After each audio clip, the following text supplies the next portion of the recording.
today's video, we're gonna take a look at 3 really good boots to look at if you're sad and/or annoyed about the fact that the Tiempo Legend doesn't have leather anymore.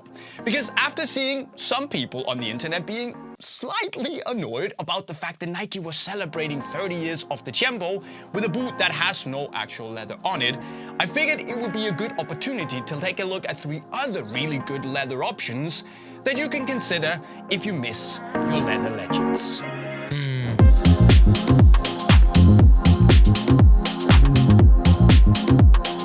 So what I'm looking at today are 3 football boots that can give you at least some of what I feel the Tiempo has always been about. So a football boot that gives you the feeling of this soft, comfortable, plush leather upper that gives you that instant glove-like sensation that's very personal and really lovely. But, and that's also important, it gives you this really modern, sleek sensation and is also pretty lightweight. That to me is what a Tiempo Legend is. And now, don't get me wrong, I think the Legend 10s are great boots in their own right, but I'll still maintain that I think that they're more of a CTR 360 Maestri that has been called Tiempo than an actual Tiempo. Because to me, a Tiempo Legend is a modern lightweight leather boot. But now that it's apparently not anymore, there are still some options out there that can give you at least somewhat of that modern leather love.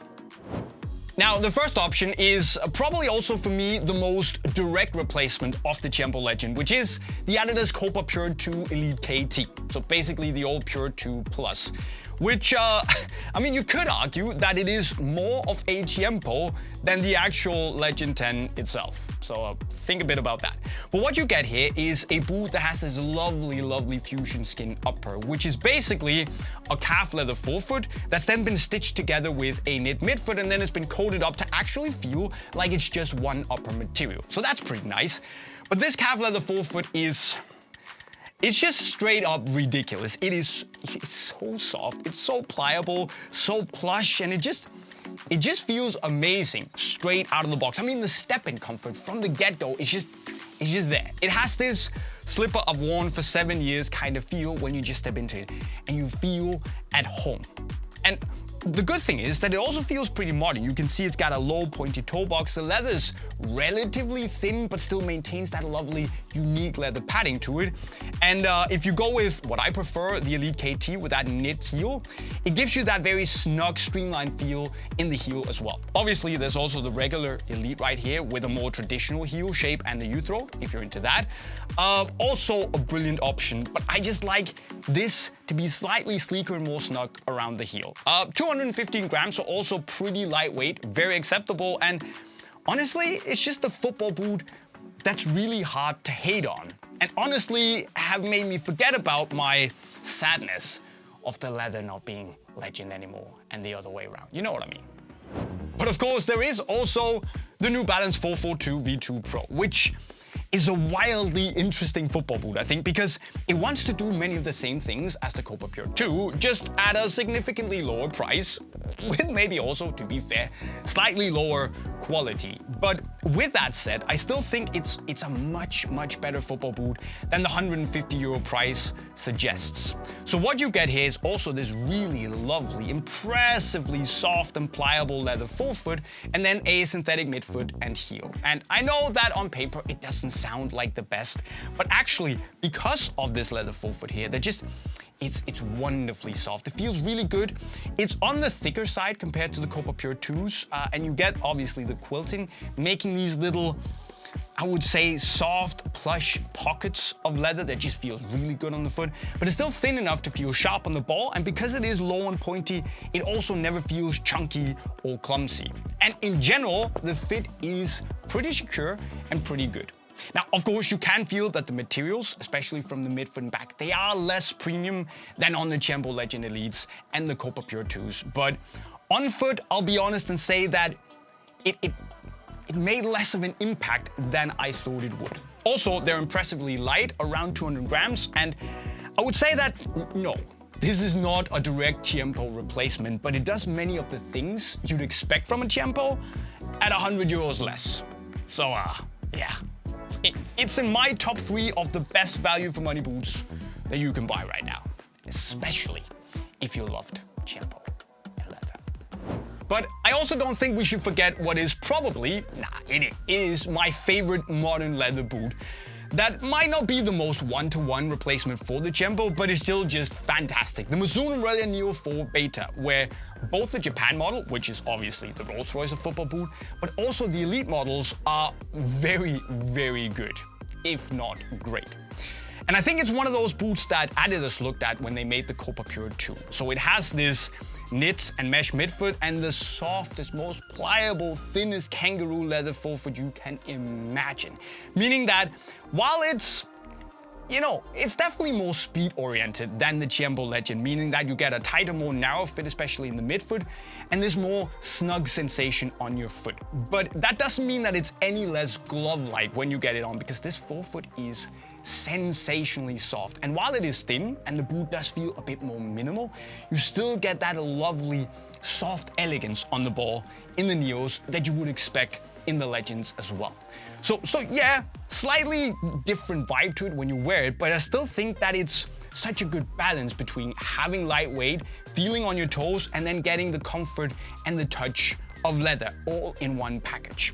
Now, of course, the Japan model here is we can whisper, it's 350 euros, which is a lot of money. But then, of course, it is one of the best boots, built quality-wise. It's built like a tank. But you can also buy the Elites. They're 200 euros, and I would say to 90% of people, they will feel more or less the same. And the Elites are also one of the boots that is in my top 3 of best value for money options out there. So, cheeky mention, but a great alternative, honestly. But one thing that the leather Tiempo Legends had that these don't was a full leather forefoot and midfoot.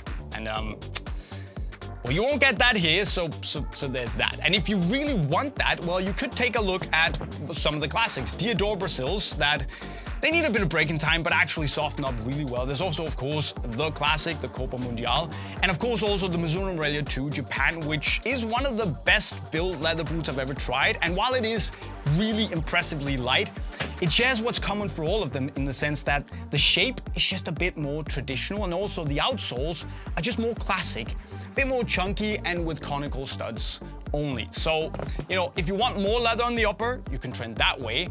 But it might also just be that you want leather, but you're on a budget, and even the 442s are too much for you. That's fair. Then you can also take a look at the Adidas Copa Glory, which is actually really nice in the forefoot, decent fit overall, and also the Nike Premier 3s, which again, the forefoot is actually pretty lovely. Now, one thing though, is that you might be sat out there looking at Unisport thinking, Jay, I found the model, the replacement, this is the one. The Adidas Copa Icon. And I get where you're coming from, because on paper, it looks like it's gonna do everything just right. Super soft leather forefoot, transitions a bit onto the midfoot, and it has potential, right?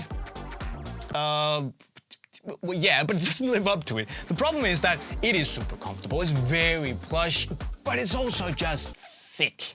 The leather is thick. Yeah, it's nice on your foot, but it just feels a little bit like it's too pillowy. And also, I don't know if you can see it here, but around the heel, it is just massive. And it just feels and looks super, super chunky and clumsy. So honestly, yeah, on paper it looks good, but it's not it for me at least. And I would honestly still be trending these or towards that, but it's up to you. And that's kind of the beauty of it all, isn't it? That even though myself and some of the other enthusiasts may be sad that the Tiempo Legend isn't made with leather anymore, well, there are still a lot of really good leather options out there to, for me at least, kind of help me forget my sadness for a little bit and just enjoy the leather boots for what they are, because they frankly are really good. But the big question is, now that the Tiempo isn't leather anymore, what have you done? Have you just taken to the Legend 10 and accepted life as it is? Have you bought one of these? Maybe in the link to Unisport right over there. What have you done? Let me know in the comment section right down below. Of course, don't forget to subscribe to the channel with the notifications on if you want to see more boot videos. And of course, also, if you want to learn some wicked skills, there's a playlist right down there. With those words, I'll be signing off. Cheerio. Stay strong, my friends. Leather boots, they're still here.